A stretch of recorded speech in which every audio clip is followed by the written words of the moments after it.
আজকে আমরা যারা রাজনীতিবিদরা কথা বলি, অনেক সময় অনেকভাবে অনেক ঘুরিয়ে ফিরিয়ে পেঁচিয়ে কথা বলি, আমাদের কথাগুলো অনেক সময় মনে হবে যে প্রোপাগান্ডা। আর ইতিহাসবিদরা যখন কথা বলবে সেটাই হচ্ছে ইতিহাস। এবং সেই ইতিহাসের ফরেনসিক গিয়ে যদি আপনি দেখতে পাবেন, সেখানে শহীদ প্রেসিডেন্ট জিয়াউর রহমান সবসময় ইতিহাসের পাতায় জলজল করবে, এবং সেটা আপনারা বলেছেন। কিন্তু এই ইতিহাস অসম্পূর্ণ থেকে যাবে যদি আমরা ওনার সহধর্মিনী বেগম খালেদা জিয়া কিংবা ওনার পুত্র তারেক রহমান আরাফাত রহমান সম্বন্ধে যদি আমরা কিছু কথা না বলি। এটা ইনফ্যাক্ট এই জন্যই বলছি যে এই প্রজন্মের যারা আছে, যারা হয়তোবা 1991 থেকে 96, 96 থেকে 2001, আমি 81 সালের পর 81 থেকে 90, 90 থেকে 96, 96 থেকে 2001, 2000 থেকে 2006, 2007 সাল থেকে 2008, 2009 থেকে 24, এগুলো আসলে অনেক ইতিহাস এবং এগুলোর আমরা জ্বলন্ত সাক্ষী। কারণ আমরা তো রাজনীতিটাই শুরু করেছি ইনফ্যাক্ট 86, 87 সাল থেকে, এবং কন্টিনিউয়াসলি রাজনীতির মধ্যে আছে। কাজে আমার মনে হয় যে শহীদ প্রেসিডেন্ট জিয়াউর রহমানের সম্বন্ধে আমরা অনেক কিছুই আমরা জেনেছি, কিন্তু যে জিনিসটা আমরা জানিনি সেটি হচ্ছে ওনার দেশপ্রেম এবং সত্য। আমরা জিয়া জাদুঘরে গিয়েছি, কিন্তু জিয়া জাদুঘরে গিয়ে আমি কি ওই জিনিসটা আমি দেখতে পেয়েছি? একটা টুথপেস্ট, একটা টিউব টিপতে টিপতে টিপতে একদম লাস্ট স্টেজে একজন প্রেসিডেন্ট ব্যবহার করছে। টুথপেস্ট আপনি দেখলে টিউবটা দেখতে পাবেন, টিপতে টিপতে মনে হয় ওটা একদম লাস্ট স্টেজের আর নেই, ওটা বের হবে না। একজন প্রেসিডেন্ট এভাবে তার অ্যাক্টিভিটিস ডেইলি লিভিং এর এই কাজগুলো করতো। রাত্রে ঘুমানোর সময় হয়তো উনি শেষ ব্রাশ করে ঘুমিয়েছে এবং সকালে আর উঠতে পারেনি, ওনাকে শহীদ হতে হয়েছে। ওনার যে কাপড়গুলো দেখা গেছে সেখানে, এটা সাফারি উনি করেন সবসময়, উনি নিজেই ওয়াশ করেন, নিজেই সেটা ইস্ত্রি করে সেখানে রাখেন।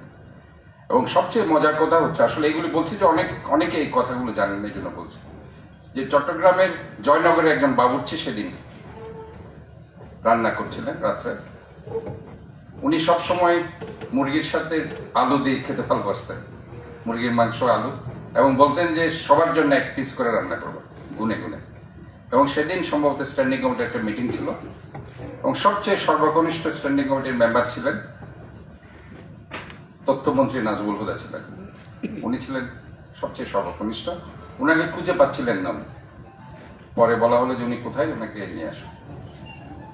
উনি আসলেন, পরে একসাথে ভাত খেলেন। ভাত খাওয়ার পরে উনি চেটে চেটে খাচ্ছিলেন।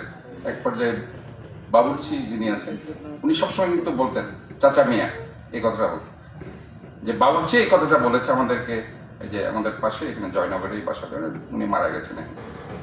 উনি বলেছেন যে উনি বলছেন চাচা মিয়া আরেক টুকরা মাংস হবে, আমার মাংসটা খুব ভালো লেগেছে, খুব স্বাদ হয়েছে। তো উনি কান্না করে বলছেন আমি আর মাংস দিতে পারিনি, কারণ উনি তো এক টুকরা করে করে রান্না করতে বলেছেন। এটাই হচ্ছে শহীদ প্রেসিডেন্ট জিয়াউর রহমান। আর আজকে আপনি তারেক রহমান কিংবা আরাফাত রহমান যখন রেসিডেন্সিয়াল মডেল স্কুল কলেজে পড়তো কিংবা বিএফ শাহীন স্কুল কলেজে পড়তো, ওইখানে কিন্তু ডিসিপ্লিন সমস্ত স্কুলে হতো, যে সেখানে পিটি হতো, এক্সারসাইজ করা হতো। আমরা সবসময় মোজাগুলো কিন্তু সবসময় স্ট্রেইট এবং সমান রাখতে হয়। হয়তো একদিন তারেক রহমানের একটা মোজা ছিল উপরে আর একটা নিচে, স্বাভাবিকভাবে নীল ডাউন করে শাস্তি দেওয়া হলো। মনে করেছিল ওই টিচার হয়তো তার চাকরি চলে যাবে, কিন্তু কোনো কথাই কেউ জিজ্ঞেস করে নেবে। এটাই হচ্ছে শহীদ প্রেসিডেন্ট জিয়াউর রহমান। এবং ওনার আরেকটি কথা বলছি আমি, একদিন সাংবাদিকদের সাথে উনি একটা মত বিনিময় করলেন। ওই সাংবাদিক আমাদের দৈনিক বাংলার কচি ভাই, সর্বকনিষ্ঠ সাংবাদিক হিসেবে সেদিন ওইখানে ছিলেন, দৈনিক বাংলার এখানকার উনি বলেছেন ছিলেন। তো সেখানে স্বাভাবিকভাবে ওনার সাথে চা চক্রে সবাই মিলিত হচ্ছে, অনেক কিছু মনে করেছে উনি রাখবে আইটেম। পরে দেখা গেল ওখানে পাতলা রুটি, কিছু ভাজি আর চা। এখন সাংবাদিক ভাইরা হয়তো বা জিজ্ঞেস করছে, মানে তাড়াহুড়া করছে, আর মানে ওনাকে হয়তো বা ওই যে ভিন্ন ভাষায় বলছিল, যে উপস্থাপনা করছিল একটা বয়স্ক একজন ভদ্রলোক।